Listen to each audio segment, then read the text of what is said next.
বুকুত সেনাৰ গুলী, মুখত জয়াই অসম ধ্বনি। স্বাভিমান ৰক্ষাৰ আন্দোলনৰ ৩৯টা বছৰ। তাৰিখ ১৭ ফেব্ৰুৱাৰী ১৯৮৩ চন, স্থান গোলাঘাট। ১৯৮৩ চনৰ ১৭ ফেব্ৰুৱাৰী অসম আন্দোলনৰ ভৰপক সময়। গোলাঘাটৰ বাবে সেয়া আছিল এক কলা দিন।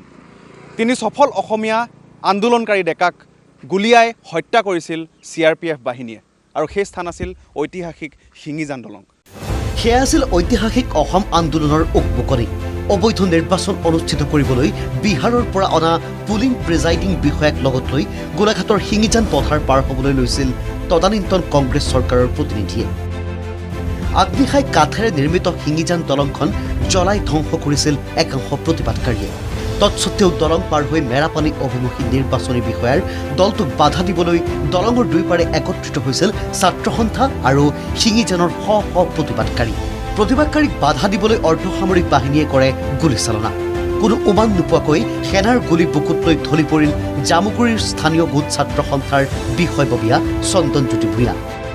জয় আই অসম ধ্বনি দি চিৰদিনলৈ গুচি গ'ল শ্বহীদগৰাকী। NKTVৰ আগত শিহৰণকাৰী বৰ্ণনা সেই সময়ৰ ছাত্ৰ সন্থাৰ বিষয়ববীয়া বিকাশ শৰ্মাৰ। ১৯৮৩ চনৰ ১৭ ফেব্ৰুৱাৰী দিনাখন বিভিন্ন স্থানলৈ প্ৰিজাইডিং অফিচাৰ, পুলিং অফিচাৰ যাব। সেইকাৰণে ৰাইজে কি কৰিলে, আগদিনাখনে কোনোবাই সেই এতিয়া পকা দলং, তেতিয়া কাঠৰ দলং আছিলে, সেইখন ভাঙি দিলে। দুইফালে পিছদিনা ১৭ ফেব্ৰুৱাৰী দিনাখন দুইফালে হাজাৰ হাজাৰ মানুহ গোট খাইছে। আমিও আহিছিলোঁ ইয়ালৈ, আমি তেতিয়া ছাত্ৰ নেতা। মই আৰু চন্দনজ্যোতিয়ে সেই বাঁহজোপাৰ তলত ৰৈ আছিলোঁ আৰু সকলোৱে জয়াই অসম ধ্বনি দি আছিলোঁ। হঠাৎ মই অনুভৱ কৰিলোঁ যে মোৰ কাষেদি মানে কিবা গৈছে উৰি। ইফালে সিফালে চালোঁ, হঠাৎ চন্দনজ্যোতিলৈ চাই দেখিছোঁ সি ধাম ধাম শব্দ শুনিছোঁ, সি তেজেৰে টুঙুলি দি পৰি আছে আৰু তাতে সি জয় আই অসম বুলি কৈ চিৰদিনলৈ তাতে নিথৰ হৈ গৈছিল। যদিও চন্দনজ্যোতি সেই বাঁহজোপাৰ তলত শ্বহীদ হৈছিল, পিছত ৰাইজে এইখিনিতে শ্বহীদ বেদীটো বনালে। আনটোমূৰত গুলীবিদ্ধ হৈ প্ৰতিবাদকাৰী দলটোৰ অন্যতম শিক্ষক ঘনকান্ত শইকীয়া। নিজ পিতৃক থিতাতে ঢলি পৰা দেখি একোকে ধৰিবকে পৰা নাছিল গুলীবিদ্ধ ঘনকান্ত শইকীয়াৰ জ্যেষ্ঠ পুত্ৰ কনকেশ্বৰে।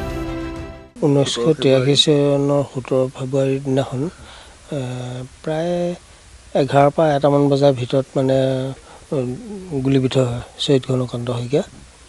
এই অৱৰোধ কাৰ্যসূচী অংশগ্ৰহণ কৰিবলৈ যাওঁতে 19/২/৮৩ তাৰমানে তেখেতে গোলাঘাট অসামৰিক চিকিৎসালয়ত মৃত্যুবৰণ কৰে। পৰিৱেশটো এয়াই আছিলে আৰু যে ৰাইজৰ সমাগমলৈ তাৰমানে তেখেত দেউতা গৈছিলে সেই যিটো ৰাইজে অবৈধ নিৰ্বাচনৰ মানে অৱৰোধ কাৰ্যসূচীত অংশ ল'বৰ কাৰণে।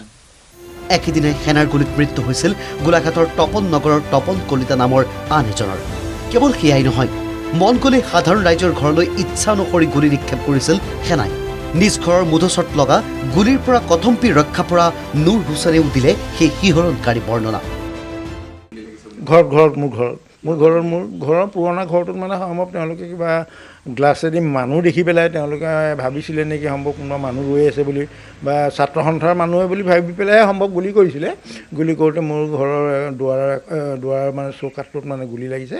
লাগি পেলাই আকৌ সলকাত আছিলে, গুলী পাৰ হৈ গৈ পেলাই আমাৰ পাছফালে নৰা আছিলে, নৰাত পৰি আছিলে। গুলীটো পাইছে পিছে। একদম শিহৰণকাৰী মানে আৰু একেবাৰে উত্তপ্ত পৰিস্থিতি মানে। কাৰণ পৰিস্থিতিটো আমাৰ ৰাইজৰ ফালৰ পৰাতো প্ৰথমতে হোৱা নাই। চৰকাৰে অন্যায়ভাৱে যিখিনি কাম কৰিলে সেই কামখিনিৰ কাৰণেই সকলো উগ্ৰ হ'বলগীয়া হ'ল বাধ্যই। ৮৫৫গৰাকী বীৰ শ্বহীদৰ কেঁচা তেজৰ বিনিময়ত হৈছিল ঐতিহাসিক অসম চুক্তি। আজি ৩৯টা বছৰৰ পাছতো সেই চুক্তি সম্পূৰ্ণ কাৰ্যকৰী নোহোৱাত ক্ষোভিত শ্বহীদৰ পৰিয়ালৰ লোক।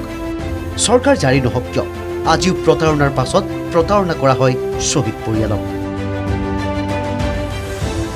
কেমেৰাত বিকাশ গগৈৰ সহযোগত গোলাঘাটৰ পৰা দেৱাশিষ চাহাৰ ৰিপোৰ্ট, NKTV।